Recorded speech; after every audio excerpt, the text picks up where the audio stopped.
Hi అండి, నేను మీ Pritima. Welcome back to our channel.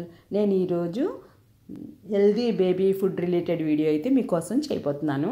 అది న్యాచురల్ హెల్దీ బేబీ ఫుడ్ అండి. ఇది immunity booster and protein rich powder అనమాట. డ్రై నట్స్తో చేసిన పౌడర్ అండి. దీన్ని పిల్లలకి ఫుడ్గా ఎలా ప్రిపేర్ చేయాలో నేను ఈ వీడియోలో చూపించబోతున్నాను.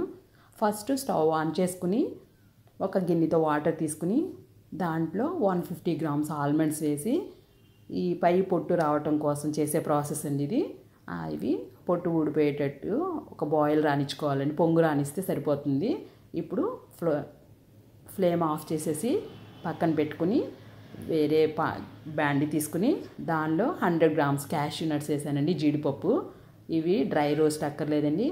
లైట్గా వేపితే కొంచెం డ్రై పౌడర్ అవ్వటానికి కావాల్సినట్టు వేపితే సరిపోతుంది. ఫ్లేవర్ అక్కర్లేదు, డ్రైనెస్ కోసమేనమాట ఈ పప్పు వేపటం. అది 150 గ్రామ్స్ వేసి బాదము ఇవి 100 గ్రామ్స్ ఎందుకు వేసానంటే క్యాష్యూ కొంచెం ఫ్లమ్ ఇస్తుందండి, అందుకని. కానీ దీనిలో కూడా పోషకాలు ఉంటాయి కదా, అందుకే యాడ్ చేశాను అనమాట. 150 గ్రామ్స్ బాదం, 100 గ్రామ్స్ జీడిపప్పు సరిపోతుంది. జీడిపప్పు వేగిందండి, విరుగుతుంది కదా, దీన్ని పక్కన పెట్టేసుకుని మళ్ళీ పిస్తా తీసుకున్నాను. ఇది 100 గ్రామ్స్. పిస్తా కూడా కొంచెం పొట్టు ఊడేటట్టు వేపుకుంటే బాగుంటుంది. జీడిపప్పు కంటే కొంచెం వేపాల్సి ఉంటుంది. మ్యాక్సిమం ట్రై చేయండి ఊడద్ది పొట్టు, లేకపోతే ఉన్నా ఏం ప్రాబ్లం లేదు. కానీ ఎక్కువ ఉంటే పిల్లలకి తినేటప్పుడు తగులుతుందేమో, గొంతుకు అడ్డం పడుతుందని పీల్ తీసాను అనమాట నేను. ఇది పిస్తాలో ఉన్నా ఏం పర్వాలేదు. ఇది వేగిపోయిందండి, పక్కన పెట్టుకుని ఇప్పుడు వాల్నట్స్ తీసుకున్నాను. ఇది 50 గ్రామ్సే తీసుకున్నాను. వాల్నట్స్ కొంచెం చిరుచేది ఉంటుంది, తినరు పిల్లలు, అందుకని వీళ్ళకి ఇది కూడా చాలా పోషకాలు ఉంటాయి కదా, హార్ట్కి మంచిది కదా, అందుకని 100 తీసుకున్నాను. ఇది 100 గ్రామ్స్ వేరుశనగ గింజలు. మళ్ళీ మధ్యలో బాదం ఎందుకు చెప్తున్నానంటే, ఇందాక ఉడికినాయి బాదము, ఆ వాటర్ తీసేసి మళ్ళీ మంచినీళ్ళు తీసి పెడితే పీల్ ఇలా వచ్చేస్తుందండి. ఇవన్నీ తీసేసి పక్కన పెట్టుకుని ఇప్పుడు వేరుశనగ గింజలు వేపుకుందాము. ఇవి 100 గ్రామ్స్ తీసుకుని మంచి ఫ్లేవర్ వచ్చేట్టు వేపుకుంటే మంచి స్మెల్ వస్తుంది, పొట్టు కూడా ఊడి వచ్చేస్తుంది అనమాట. చూపించాను కదా మీకు. ఇవి వేగిపోయినాయండి, పక్కన పెట్టేసి ఇప్పుడు నువ్వుపప్పు అనమాట. ఇది 50 గ్రాములండి. ఇది నువ్వుపప్పు కూడా వేడి చేసే గుణం ఉంటుంది, కానీ కాల్షియము ఎముకలకు కూడా చాలా మంచిది కదా, అందుకని 50 గ్రామ్సే వేసాను అనమాట. దీన్ని కూడా చక్కగా మంచి ఫ్లేవర్ వచ్చేట్టుగా వేయించుకుంటే కొద్దిగా కలర్ చేంజ్ అవుద్ది.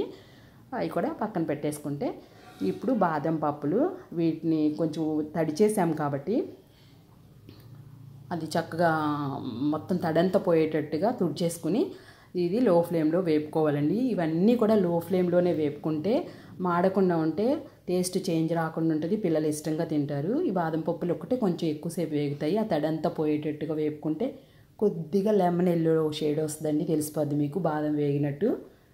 ఇప్పుడైతే బాదం కూడా వేగిపోతున్నాయి. ఈ పక్కన పెట్టుకుని సెర్లాక్లో ఎలా పెట్టాలంటే, ఈ పౌడర్ని బాగా మెత్తగా పొడి చేసేసి సెర్లాక్లో కలిపేసి క్వాంటిటీని బట్టి పిల్లలకి హాట్ వాటర్లో కలిపేసి కొంచెం ఉడుకు రానిచ్చిన తర్వాత ఫుడ్ లాగా పెట్టేయటమేనండి.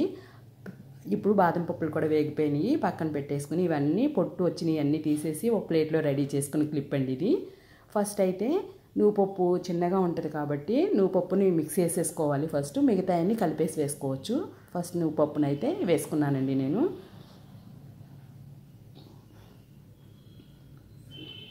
సెర్లాక్లో కలిపి పెట్టొచ్చండి. చిన్నపిల్లలకైతే నేను 6వ నెల నుంచే స్టార్ట్ చేశాను, అందుకే మరీ చిన్నపిల్లలు అయితే సెర్లాక్లో తింటారు, అంటే పాలల్లో కరగదనమాట. పెద్ద పిల్లలకైతే మిల్క్ షేక్ లాగా ఇవ్వచ్చు అనమాట.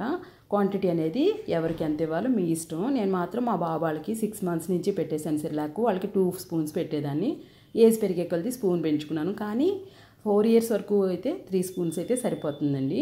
ఇప్పుడు మొత్తం అన్నీ గ్రైండ్ చేసిన పౌడర్ అనమాట ఇది. ఇది ఉండలు లేకుండా కలిపేసుకుని ఇది పక్కన పెట్టుకుని దీన్ని సెర్లాక్లో కలపటమేనమాట. ఇప్పుడు నేను బయట నుంచి సెర్లాక్ తెప్పించానండి. అది చాలా ఫ్లేవర్స్లో దొరుకుద్ది అనమాట. నేను గ్రెయిన్స్ అండ్ ఫ్రూట్స్ తెప్పించాను. 5 గ్రెయిన్స్ కలిపి ఉన్నదనమాట ఇది ఫ్లేవరు. మిక్స్డ్ ఫ్రూట్స్ ఉంటుందండి, మిక్స్డ్ వెజిటబుల్ ఉంటుంది, లేకపోతే వీట్ అండ్ రైస్ కాంబినేషన్ ఉంటుంది. మీ పిల్లలు ఏది ఇష్టంగా తింటారో అది చూసి తెప్పించుకోవటమేనండి. నేను అన్నీ ట్రై చేశాను, అన్నీ బాగా వర్కౌట్ అయినాయి. కానీ ఈ నట్స్ పౌడర్తో ఇలా ఇచ్చేసింది మాత్రం చాలా బాగా హెల్త్ బెనిఫిట్స్ ఉంటుందండి. పిల్లలకి మంచి ఇమ్యూనిటీ బూస్టర్, హెల్త్ ఇష్యూస్ అయితే అస్సలు ఉండవండి. మీకు ఈ వీడియో నచ్చినట్టయితే లైక్ చేయండి, షేర్ చేయండి, సబ్స్క్రైబ్ చేసుకోండి. థ్యాంక్